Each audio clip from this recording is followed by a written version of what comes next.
हमें पैसा कमाने से कैसे रोका गया? मिडिल क्लास को पैसे के बारे में क्या रस्सी घुसाई गई? पैसा विलन है या हीरो है?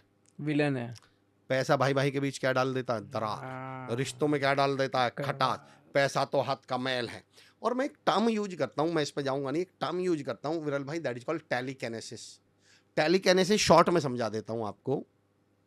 टेलीकिनेसिस का मतलब होता है कि इवन नॉन लिविंग ऑब्जेक्ट्स की भी मेमोरी और फीलिंग्स होती हैं। आप गाड़ी लेके आते हैं, मंदिर मस्जिद लेकर जाते हैं, टीका करवाते हैं, मैं पूछता हूँ क्यों? गाड़ी को कैसे पता चला उसकी पूजा हुई है? इसका मतलब आप ये मानते हो नॉन लिविंग को मेमोरी है, नहीं तो आप लेके क्यों जा रहे हो फिर? करेक्ट। आपने महाभारत रामायण देखा है हमने, जब राम जी या श्री कृष्ण या अर्जुन जी या कोई भी तीर चलाते हैं तो पहले चलाने से पहले क्या करते हैं? प्रणाम मंत्र पढ़ते हैं। तीर को कैसे पता चलता है मेरा मुझे प्रणाम किया जा रहा है? हम लोग तो स्पीकर हैं, हम स्टेज पर जाते हैं तो पहले पैर छूते हैं स्टेज के। सही है। स्टेज को कैसे पता चला कि मैंने उसके पैर छुए? इसका मतलब हम ये मानते और जानते हैं कि नॉन लिविंग ऑब्जेक्ट्स की भी क्या होती है? मेमोरी। अब उन डायलॉग्स पे आ जाओ। पैसा हाथ का मैल है, पैसा भाई भाई में दरार डाल देता है, पैसा रिश्तों में खटास डाल देता है, और ये सारी बातें खड़े होके पैसा सुन रहा था गेट पे। पैसा कहता नहीं, भैया और भाभी के बीच में दरार नहीं डालूंगा, इनके परिवार में खटास पैदा नहीं करूंगा। पैसा वहीं से पलट के चला जाता। वो कहता बेटा फिर हम सारी जिंदगी क्या किस बात का रोना रोते हैं? पैसा ही नहीं आता जी, पैसा ही नहीं आए कहाँ से भैया? मैं आऊंगा क्या किसी? अगर आपके बारे में मैं ऐसी बात करूं, आप मेरे घर आओगे क्या? कभी नहीं। आप मेरे बारे में बात करोगे ऐसी? पर ये ट्रैपिंग करी गई है, पैसे को विलेन के तौर पे दिखाया गया। सिद्ध करके बताता हूँ। पुरानी हिंदी फिल्में देखी होंगी, आप लोगों ने भी देखी होंगी। अब जरा बताना मुझे, पुरानी फिल्मों में बंगला किसके पास दिखाया जाता था, हीरो या विलेन? विलन के पास। विलन। लंबी एम्पाला गाड़ी में कौन दिखता था? विलन। सूट वूट में कौन दिखता था? विलन। लंबी सिगार कौन पीता था? पैसे वाला कौन दिखाया जाता था? विलन। और हीरो? सारी दुनिया का बोझ हम उठाते। हर फिल्म में हीरो या तो मैकेनिक मिलेगा, या कुली मिलेगा, या मजदूर मिलेगा। ये हमारे खिलाफ ट्रैपिंग है। पता है क्या दिमाग में घुसा दिया?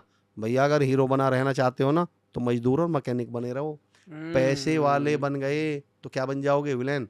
और इस देश का सबसे बड़ा दुर्भाग्य और सबसे बड़ी आयनी बताता हूँ आपको, इस देश में कोई भी पैसा कमाने लगे, बताओ हम और आप उसको क्या बोलने लगते हैं? चोर है, ठग है, फ्रॉड है। पिछले 5-7 साल में जब बाबा रामदेव पैसे वाले बने तो हम लोगों ने, आम आदमी ने, हम लोगों ने, सबने क्या बोलना शुरू कर दिया? देख रहा, पागल बना दिया पूरे देश को। मैं कैसे पागल बना दिया भाई? मेरे बैंक से पैसे निकाल लिए, बोले देखो हाँ, आंख यूं करके लंबी सांस लेके करोड़ों कमा गया। ठग कैसे लिए उन्होंने? हम, हमारा क्या नहीं, पर हमारे दिमाग में ये माइंडसेट बनाया गया है कि अगर इस देश में कोई पैसे कमा रहा है तो या तो फ्रॉड है या चोर है। और हम डायलॉग बाज लोग, अब हम पैसे कमाते ही नहीं। डायलॉग सुनो, हमने पैसे नहीं इज्जत कमाई है। मैं कहता हूँ भाई साहब, आपको बनिया 10 रुपए का धनिया उधार नहीं दे रहा, ये आपकी इज्जत है कहाँ में भी मिलवाना जा रहा। और मेरा अगला सवाल है, मेरा दूसरा टॉपिक है, पर मेरा अगला सवाल है, ये कौन सी इज्जत है जो आपको पैसा कमाने से रोकती है? ऐसा कौन सा नियम है कि आप इज्जत कमाओगे तो ये नियम है कि पैसे नहीं कमाओगे? पर हमारे दिमाग में फितूर घुसाए गए। ये भी ट्रैपिंग है। हमने इज्जत कमाई है, पैसा नहीं कमाया, और आम आदमी इस ट्रैपिंग में फंस गया। पैसे को लेके इतनी नेगेटिविटी फैलाई गई है विरल भाई, क्योंकि आप बिजनेस का चैनल चलाते हो तो एक एग्जांपल और देता हूँ। मैंने अपना करियर एज ए टीचर शुरू किया था तो मैं बच्चों को एक स्टोरी दिया करता था कि स्टोरी बना के लाना। 2 लड़के हैं, एक लड़की है और एक डायमंड है, और इसको करके स्टोरी फ्रेम करके लाना। मैं चुनौती देता हूँ, कम से कम 1 लाख बच्चे पढ़ाए होंगे और सब सेम स्टोरी बना के लाए थे। और मैं चुनौती देता हूँ, मैं आपको दे दूँ, आपको दे दूँ, आप भी सेम बनाएंगे। 2 लड़के हैं तो 2 लड़के बाय डिफ़ॉल्ट, 2 दोस्त हैं। बाय डिफ़ॉल्ट उन दोस्तों में से एक दोस्त क्या होगा? अमीर और दूसरा गरीब। आपने रियलिटी में 99% केस में ऐसा देखा है? नहीं। अगर मैं डीपीएस का पढ़ा हूँ तो मेरे सारे 2 डीपीएस वाले हैं, यानी सेम लेवल के होंगे। पर आपको हर स्टोरी में, हर फिल्म में भी 2 दोस्त कैसे मिलेंगे? एक अमीर और एक गरीब। अब ट्रैपिंग समझाता हूँ कैसे चलती है। अब मैं कैरेक्टरिस्टिक बताता हूँ, जरा बताना, उस गरीब को मेहनती दिखाएंगे या आलसी?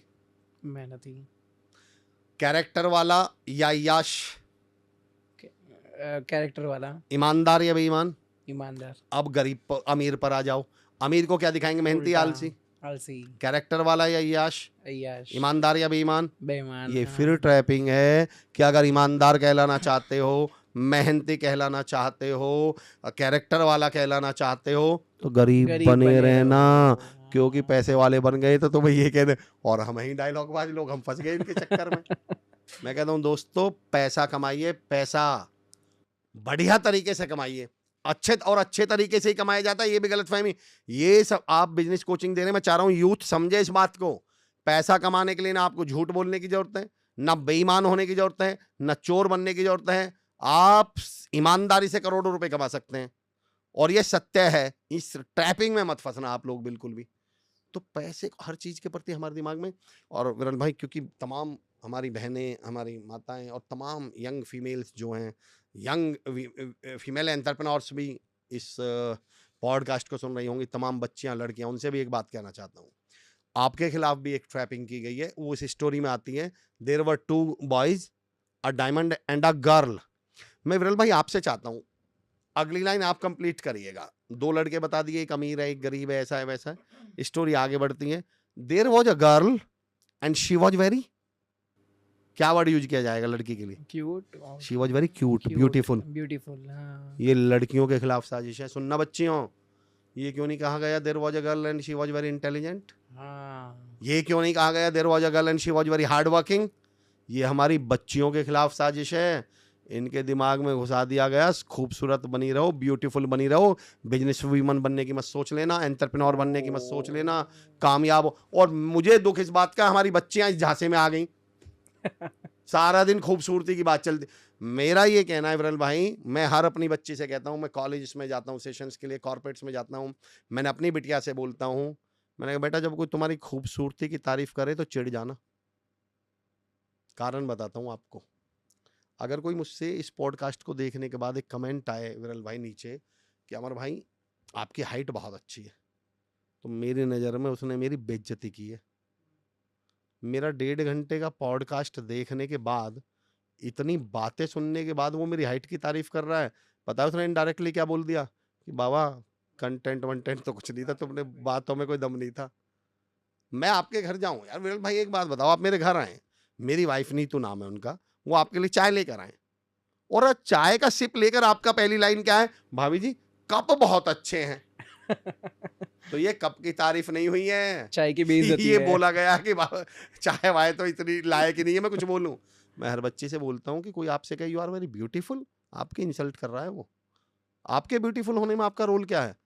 क्या आपने यूपीएससी क्लियर करके ब्यूटीफुल बनी है? आप नीट का एग्जाम क्लियर करके ब्यूटीफुल बनी है? आपकी जो हाइट है वो ब्यूटी यूपीएससी क्लियर करके? उसने उस चीज की तारीफ की है जिसमें आपका रोल ही नहीं है। जब कोई आपकी ब्यूटी की तारीफ करे तो बोलो एक्सक्यूज मी, टैलेंट की तारीफ हो तो बताओ, मेरे कम्युनिकेशन की तारीफ करो, मेरे हार्डवर्क की तारीफ करो, मेरे टैलेंट की तारीफ करो। तो मैं अपनी बच्चियों से रिक्वेस्ट करता हूँ, इस झांसे में, इस टैपिंग में आ मत जाना।